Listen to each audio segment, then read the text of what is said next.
बड़े टेम सू मना आजादी पाचे एक के कुणबे के 3-3 आदमी मुखिया बनते देखे से और फिर भी बड़े बड़े काम लटकते देखे से। हालात तो बदले से मोदी जी ने। बस 3 साल में नया संसद भवन, 6 साल में अटल टनल, 7 साल में अटल सेतु, 4 साल में बोगी बिल ब्रिज, 6 साल में कोसी रेल ब्रिज, 5 साल में सरयू नहर परियोजना और घने बड़े बड़े प्रोजेक्ट बना के मन हेडलाइन नहीं डेडलाइन पे काम करने वाला एक सेवक दिखे सा जहाँ तक मैं बनती देखू सू। कमल का बटन दबाओ, भाजपा ने जिताओ। नमस्कार, ये आकाशवाणी चंडीगढ़ है। अब आप प्रतिका से प्रादेशिक समाचार सुनिए। पहले इस बुलेटिन के मुख्य समाचार। केंद्र सरकार ने स्पष्ट किया है कि खाद्य पदार्थों के लिए प्रयुक्त कीटनाशकों की मात्रा के संबंध में भारत के मानदंड वैश्विक स्तर के हैं। हरियाणा में लोकसभा चुनाव के लिए नामांकन दाखिल करने का कल अंतिम दिन। परसों 7 मई को नामांकन पत्रों की छंटनी की जाएगी। हरियाणा में विभिन्न राजनीतिक दलों के प्रत्याशियों द्वारा नामांकन के बाद चुनाव प्रचार तेज हुआ। भारतीय माध्यमिक शिक्षा प्रमाण पत्र परीक्षा यानी ICSE की 10वीं और 12वीं कक्षा का परिणाम कल घोषित होगा और ग्राम स्वराज किसान मोर्चा ने भिवानी महेंद्रगढ़ लोकसभा क्षेत्र में कांग्रेस उम्मीदवार रावदान सिंह को समर्थन देने की घोषणा की। अब समाचार विस्तार से। केंद्र सरकार ने स्पष्ट किया है कि खाद्य पदार्थों के लिए प्रयुक्त कीटनाशकों की मात्रा के संबंध में भारत के मानदंड वैश्विक स्तर के हैं और अलग अलग खाद्य पदार्थों के लिए अलग अलग मात्रा में कीटनाशकों का उपयोग किया जाता है। सरकार ने ये स्पष्टीकरण उन मीडिया रिपोर्ट के बाद जारी किया है जिनमें दावा किया गया था कि भारतीय खाद्य सुरक्षा एवं मानक प्राधिकरण जड़ी बूटियों और मसालों में 10 गुना तक कीटनाशकों के उपयोग की अनुमति देता है। कृषि मंत्रालय की केंद्रीय कीटनाशक बोर्ड व पंजीकरण समिति में 295 से अधिक कीटनाशक पंजीकृत हैं। मसालों में उपयोग के लिए 139 कीटनाशक पंजीकृत हैं। केंद्र सरकार ने कहा है कि कीटनाशकों के अनुपात को वैज्ञानिक विश्लेषण के आधार पर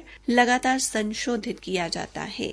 हरियाणा में लोकसभा चुनाव के लिए नामांकन दाखिल करने का कल अंतिम दिन है। नामांकन प्रक्रिया 29 अप्रैल को शुरू हुई थी। हमारे संवाददाता ने बताया कि अब तक कई प्रमुख राजनीतिक दलों के उम्मीदवारों और कई निर्दलीय उम्मीदवारों ने अपने नामांकन पत्र दाखिल किए हैं। अब तक नामांकन पत्र दाखिल करने वालों में बीजेपी उम्मीदवार श्रीमती बंतो कटारिया, नवीन जिंदल, अरविंद शर्मा, राव इंद्रजीत सिंह, धर्मवीर सिंह, मोहन लाल बड़ोली एवं रंजीत सिंह चौटाला, कांग्रेस के महेंद्र प्रताप सिंह, वरुण मुलाना, दिव्यांशु बुद्धि राजा, राज बब्बर, कुमारी सैलजा, दीपेंद्र हुड्डा व सतपाल ब्रह्मचारी, इंडियन नेशनल लोकदल के गुरप्रीत सिंह, सुनैना चौटाला व अभय सिंह चौटाला, जननायक जनता पार्टी की नैना चौटाला, नलिन हुड्डा व राहुल यादव फाजिलपुरिया और आम आदमी पार्टी के सुशील गुप्ता शामिल हैं। आज रविवार होने के कारण नामांकन पत्र दाखिल नहीं किए गए और अब केवल कल का ही दिन नामांकन के लिए बचा है। नामांकन के बाद परसों 7 मई को नामांकन पत्रों की छंटनी की जाएगी और 9 मई तक प्रत्याशी अपने नामांकन पत्र वापस ले सकेंगे।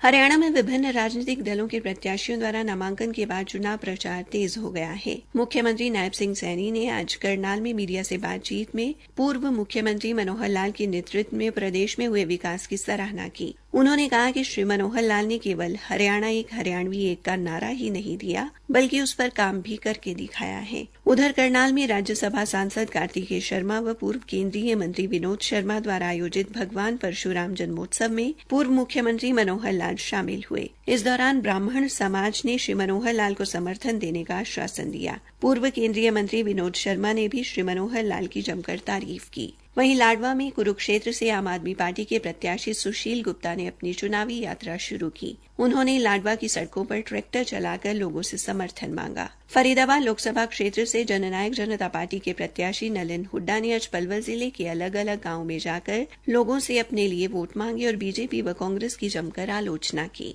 रोहतक में आदमपुर से बीजेपी विधायक व युवा मोर्चा के प्रदेश प्रभारी भव्य बिश्नोई ने हरियाणा में लोकसभा की 10 सीटें जीतने का दावा किया और मीडिया से बातचीत में कहा कि परिवार को टिकट न मिलने से कोई नाराजगी नहीं है और पार्टी उम्मीदवार की जीत के लिए सभी कार्यकर्ता तन्मयता से काम कर रहे हैं।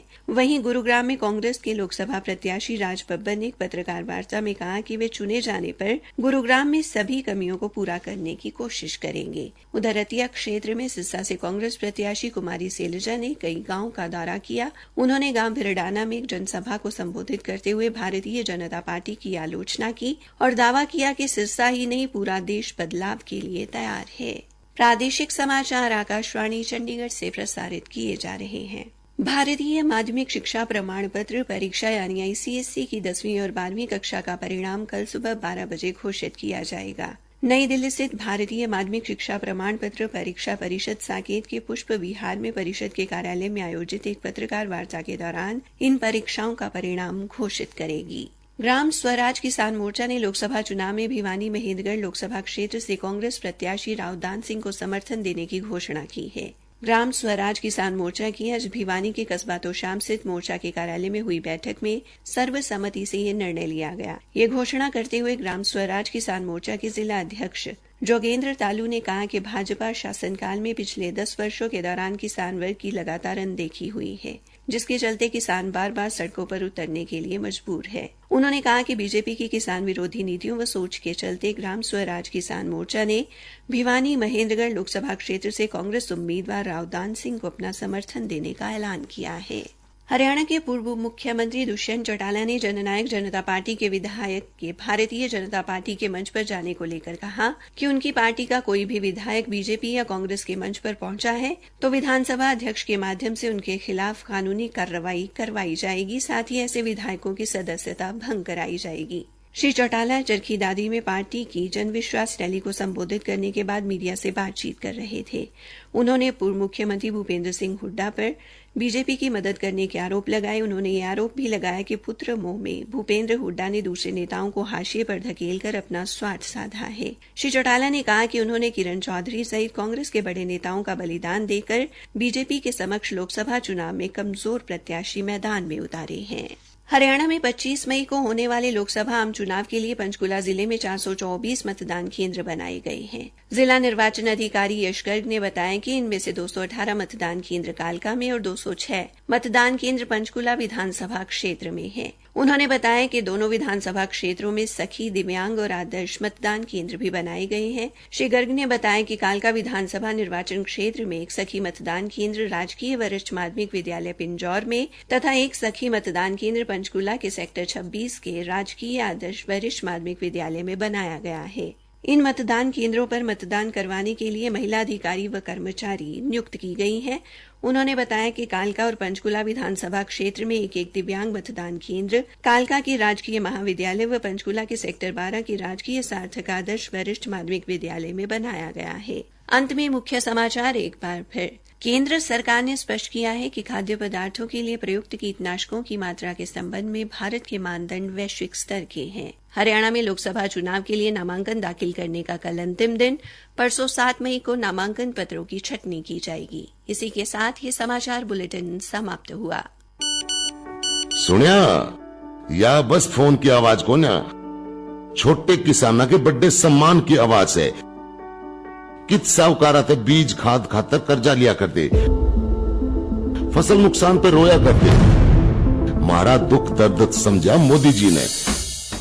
एमएसपी बढ़ाई, सिंचाई बढ़ाई, बीमे का भुगतान बढ़ाया, ऑनलाइन मंडियां बढ़ाई और फिर भी वो कब ऐसे कि यो तो बस ट्रेलर से देश ने और आगे ले जाने की गारंटी मोदी जी की और मोदी जी ने आगे ले जाने की गारंटी मेरी।